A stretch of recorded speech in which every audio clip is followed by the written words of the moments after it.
Hey y'all, iRig Sky here. Welcome back to another episode where we talk about watch collecting while we drink unsweet tea. So for today's show, we've got the Ulysse Nardin, and this is the Maxi Marine Diver with a burgundy dial. This piece, a lot of people dislike UN. They feel that the dials aren't that nice and all of this, that, and the other.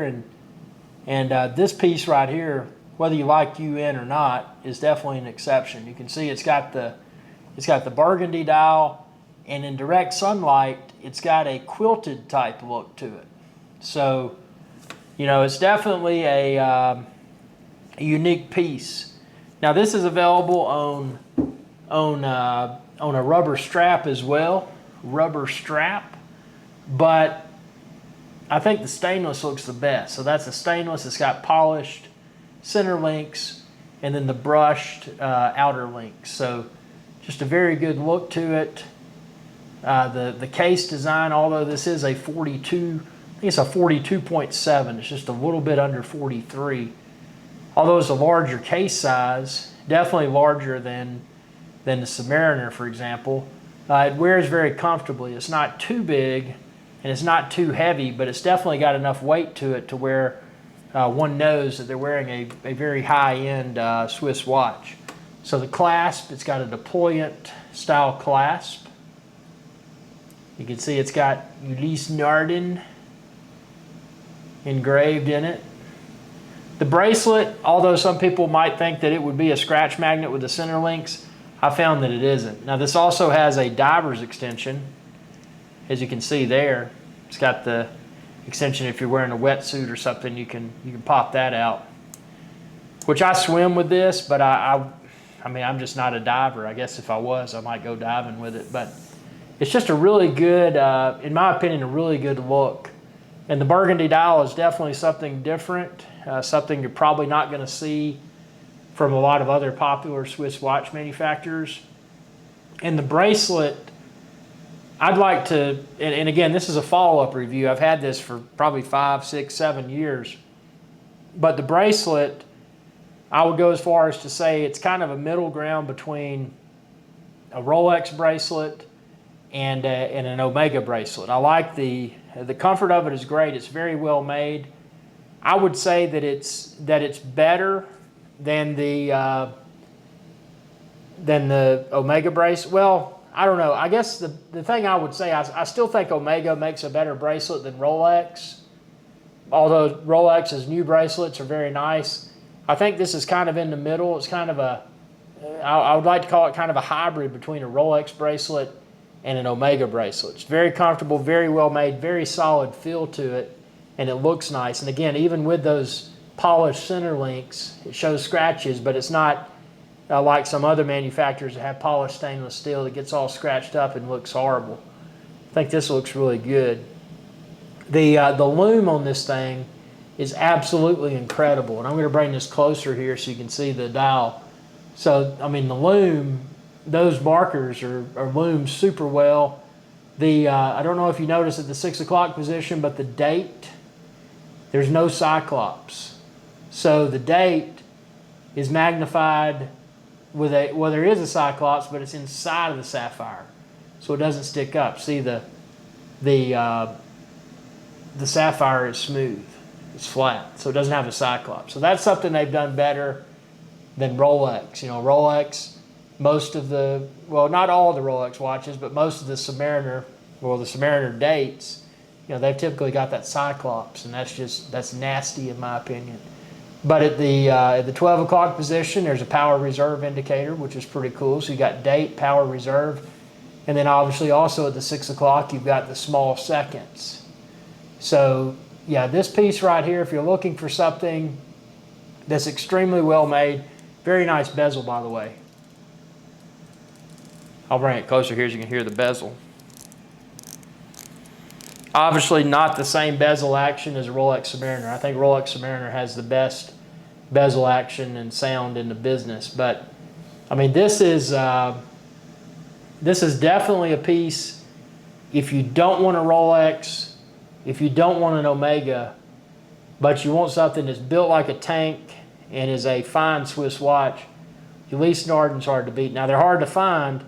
Now, you know, obviously I'm a collector, so I'm able to find watches that I'm looking for. I've been looking at this one for probably 5 or 6 years before I ended up buying one. So I mean, I knew exactly what I wanted, and it was just a matter of seeing it when I was where I got it at an authorized dealer in the British West Indies. So it's one of those things. I would highly recommend this piece. I can't say that about all of Ulysse Nardin's pieces, because I think some of them are just nasty. And I mean that in a respectful way, but I think some of them are just nasty. They just don't look good. This looks super nice.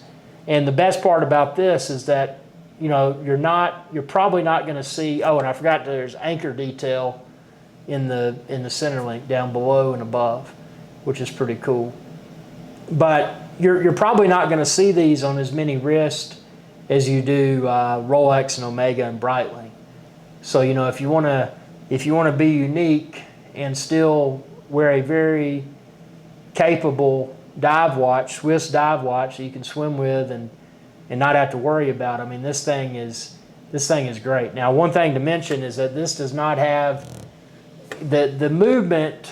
You know, again, it has the power reserve complication, but the movement is basically, I think it's an ETA. I think it's a modified ETA.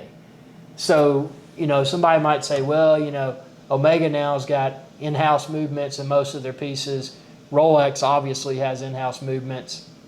You know, why would I go with a piece that's not in-house movement? So, you know, that could be, for some collectors, that could be a strike against this Ulysse Nardin. But to be able to get in with such a famous Swiss timepiece brand, I mean, this is a great piece. And again, it's a wear anywhere piece. It's not something that someone would be worried about getting in the water with. At least I'm not. So, you know, that's important for me. I mean, I'm not going to get a nice watch and have something that's fragile. You know, I like dive watches. So tell me what you think within the video's comments below, and subscribe to my channel. And when you do, be sure to ring that bell icon to be notified whenever I post another video. And also I want to give a shout out, as always, to Archibald Chesterfield III, Archie Luxury, the governor's governor. Now that dude, you know, if you want to know stuff about wristwatches, the governor's governor, Archibald Chesterfield III, AC3, Archie Luxury, he's the guru with everything. I mean, he knows everything about watches. So, you know, check out his videos too. I'm just a guy that, you know, that collects watches and likes to swim in them, and you know, watched some of his earlier videos, probably about 10 or 15 years ago, to obtain solid watch investing advice. And again, watches are meant to be worn. I can't stand people that buy them just to not wear. I mean, if you're going to get one that you can wear. And that's what I like about this Ulysse Nardin right here. This Ulysse Nardin with the burgundy dial. It looks nice. It's unique. You can wear it anywhere. It's built like a tank. And obviously it's Swiss, and it's made by one of the top Swiss watch manufacturers. So tell me what you think, and be sure to subscribe and ring that bell icon when you do, to be notified whenever I post another video. And if you're looking for pre-owned watches, expand this video's description and then click the link there to find a variety of pre-owned watches. Thanks for your viewership, and y'all have a good day. Hey y'all, Irix Guy here. Thanks again for your viewership. Be sure to subscribe to my channel if you haven't already, and ring that bell icon to be notified whenever I post another video. If you're looking for Irix Guy's Adventure Channel merch, like this t-shirt and a lot of other cool stuff, expand this video's description. You can find it all there. Y'all have a good day.